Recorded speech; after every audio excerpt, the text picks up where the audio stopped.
हरि ओम मां श्री विष्णवे नमः। श्री हरिनारायणाय नमः। ओम नमो भगवते वासुदेवाय नमः। ओम नमो नारायणाय नमः। सुप्रभातम सज्जन वृंदों। आज मैं श्री हरि के चरणों में प्रणाम करते हुए, नमस्कार करते हुए, ये उत्तम श्री गजेंद्र मोक्ष कथा का जो है हिंदी अनुवाद आपको श्रवण कराने जा रहा हूँ। जिसके श्रवण मात्र से जो है भगवान के श्री चरणों में आसक्ति होती है, भगवत कृपा की प्राप्ति होती है, मनुष्य के जो सभी पापों से मनुष्य मुक्त होता है और मनुष्य की जो है मुक्ति संभव है, ऐसा स्वयं श्री भगवान कहते हैं। ये जो गजेंद्र मोक्ष का जो पाठ है, ये स्वयं भगवान गजेंद्र मोक्ष का पाठ, भगवान का जो ऐसा स्तवन, इसमें जो है इस कथा में करुणा रस भक्ति रस का समन्वय है। यह उत्तम स्तोत्र श्रीमद् भागवत महापुराण के अष्टम यानी 8वें स्कंद के दूसरे, तीसरे और चौथे अध्याय में वर्णित है। इस स्तुति को गजेंद्र अपने हृदय में भगवान को स्थिर कर मन में ही स्तवन करता है। इस पाठ को ब्रह्म मुहूर्त में करना चाहिए।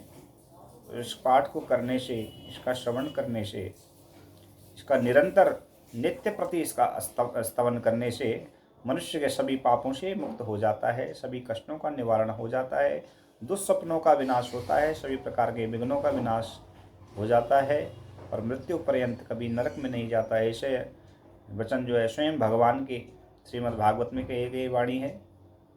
इसलिए जो है हमें भगवान की स्तुतियों का पाठ करना चाहिए। विशेषकर ये गजेंद्र मोक्ष का पाठ हमें ब्रह्म मुहूर्त में निरंतर नित्य प्रति करना चाहिए। इससे हमारा ही कल्याण है। हमारे मन में अच्छे विचार, सात्विक विचार, भगवत विचार, मन पवित्र, जिह्वा पवित्र, हमारे कान पवित्र हो जाते हैं, हमारी आत्मा पवित्र होती है, हमारे जो है दुर्गुण दूर होते हैं, हमारे जो पाप हैं वो कट जाते हैं और जीव की मुक्ति हो जाती है। जीव कभी जो है नरक में नहीं पड़ता है। ऐसा स्वयं भगवान श्री नारायण ने श्रीमद् भागवत में इस वचन को दिया है। तो आइए इस अमृतमय गजेंद्र मोक्ष की कथा का श्रवण आप और हम श्री नारायण के चरणों में आसक्ति लगाते हुए करते हैं। गजेंद्र मोक्ष की कथा जो का वर्णन श्रीमद् भागवत पुराण में किया गया है। क्षीर सागर में 10,000 योजन ऊंचा त्रिकूट नाम का पर्वत था। उस पर्वत के घोर जंगल में बहुत सी हथनियों के साथ एक गजेंद्र हाथी निवास करता था। वह सभी हाथियों का सरदार था, राजा था। एक दिन वह उसी पर्वत पर अपनी हथनियों के साथ बड़ी बड़ी झाड़ियों और पेड़ों को रौंदता हुआ घूम रहा था। उसके पीछे पीछे हाथियों के छोटे छोटे बच्चे तथा हथनियाँ भी घूम रही थी। बड़ी जोर की धूप के कारण उसे तथा उसके साथियों को प्यास लगी। तब वह अपने समूह के साथ जो है पास के सरोवर से पानी पीकर अपनी प्यास बुझाने लगा। प्यास बुझाने के बाद वह सभी हाथियों के साथ जल स्नान कर जल क्रीड़ा करने लगा। उसी समय एक बलवान मगरमच्छ ने उस गजराज के पैर को मुंह में दबोच करके पानी के अंदर गजेंद्र को जो है खींचने लगा। गजेंद्र ने अपनी पूरी शक्ति लगा करके अपने आप को छुड़ाने की बहुत कोशिश की, लेकिन सफल नहीं हो पाया। गजेंद्र के साथ आए हुए हाथी के बच्चे और हथनियों ने भी काफ़ी जोर लगाया, लेकिन असफल हो गए, सफलता नहीं मिली। जब गजेंद्र ने अपने आप को मृत्यु के मौत के निकट पाया और कोई उपाय उसे नहीं सूझा, कोई उपाय जब पास में शेष नहीं रह गया, तो उसने प्रभु की शरण ली और आर्तनाद करुणा भाव से प्रभु की स्तुति करने लगा, नारायण की स्तुति करने लगा। जिसके सुनकर भगवान श्री हरि स्वयं आकर उसके प्राणों की रक्षा करी। जब सुखदेव जी ने राजा परीक्षित को यह कथा सुनाई तो राजा परीक्षित ने सुखदेव जी से पूछा कि हे सुखदेव जी महाराज, ये गजेंद्र कौन था जिसकी पुकार सुनकर भगवान भोजन छोड़कर आ गए। तब सुखदेव जी महाराज कहते हैं कि हे परीक्षित, पूर्व जन्म में गजेंद्र का नाम इंद्रद्युम्न था। वह द्रविड़ देश का पांडववंशी राजा था। वह भगवान का बहुत बड़ा सेवक था। उसने अपना राजपाट छोड़कर मलय पर्वत पर रहते हुए जटाएं बढ़ाकर तपस्वी के वेश में भगवान की आराधना किया करता था। एक दिन वहां से अगस्त्य मुनि अपने शिष्यों के साथ गुजरे और उन्होंने राजा को एकाग्रचित होकर उपासना करते हुए देखा। अगस्त्य मुनि ने देखा कि यह राजा अपने प्रजापालन और गृहस्थोचित अतिथि सेवा आदि धर्म को छोड़कर तपस्वी की तरह रह रहा था। अतः उस राजा इंद्रद्युम्न पर क्रोधित हो गए और क्रोध में आकर उन्होंने राजा को श्राप दिया कि हे राजा, तुमने जो है गुरुजनों से बिना शिक्षा ग्रहण किए हुए अभिमानवश परोपकार से निवृत्त होकर मनमानी कर रहे हो, अर्थात हाथी के समान जड़ बुद्धि हो गए, इसलिए तुम्हें वही अज्ञानमयी हाथी की योनि की प्राप्ति हो। राजा ने इस श्राप को अपना प्रारब्ध समझा और इसके बाद दूसरे जन्म में उसे आत्मा की विस्मृति करा देने वाली हाथी की योनि प्राप्त हुई।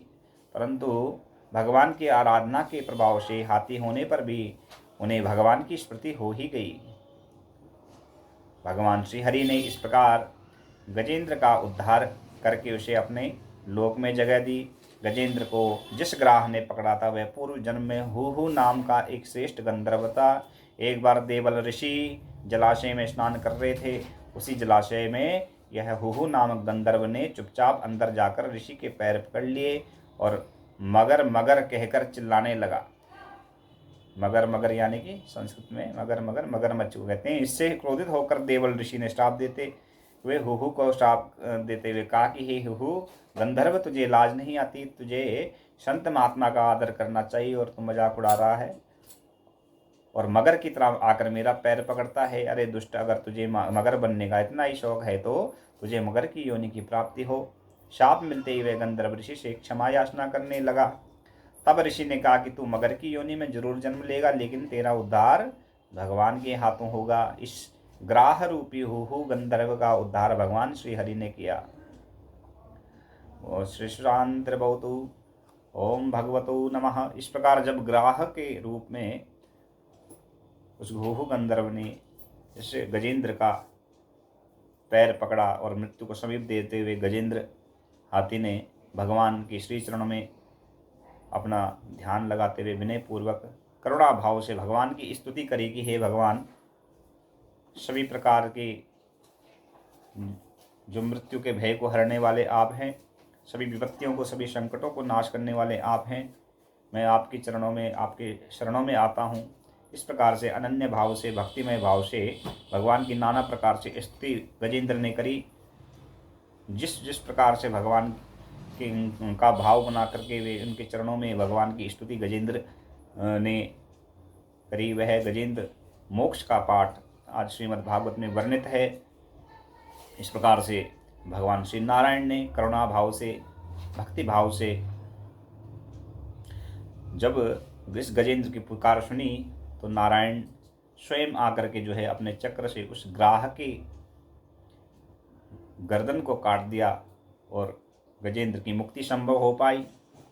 इस प्रकार से भक्तवत्सल भगवान श्री हरि के चरणों में जो भी आसक्ति लगाता है, जो भी करुणा भाव से, दया भाव से, भक्ति भाव से, प्रेम भाव से भगवान को भजता है, भगवान उसका कल्याण करते हैं, भगवान उसकी सहायता करते हैं और भगवान की कृपा से उसकी मुक्ति संभव हो जाती है। इसीलिए हमें जो है गजेंद्र मोक्ष का पाठ का श्रवण करना चाहिए, उसका स्तवन करना चाहिए, उसका पाठ ब्रह्म मुहूर्त में नित्य प्रति करना चाहिए, जिससे कि हम सभी के जो है पापों का क्षय हो जाए, हमारे जीवन भर के जो पाप हैं उनसे हम मुक्त हो जाएं और सभी प्रकार से भगवान की भक्तिमय कृपा दृष्टि फलस्वरूप हम जो है नरक में गिरने से बच जाते हैं और हमारे दुखों का नाश होता है और हमारी मुक्ति संभव हो जाती है। श्री नारायण हरि, श्री नारायण हरि। ओम नमो नारायणाय। ओम नमो भगवते वासुदेवाय नमः। ओम श्री विष्णवे नमः। विष्णवे नमः। विष्णवे नमः। हरि ओम।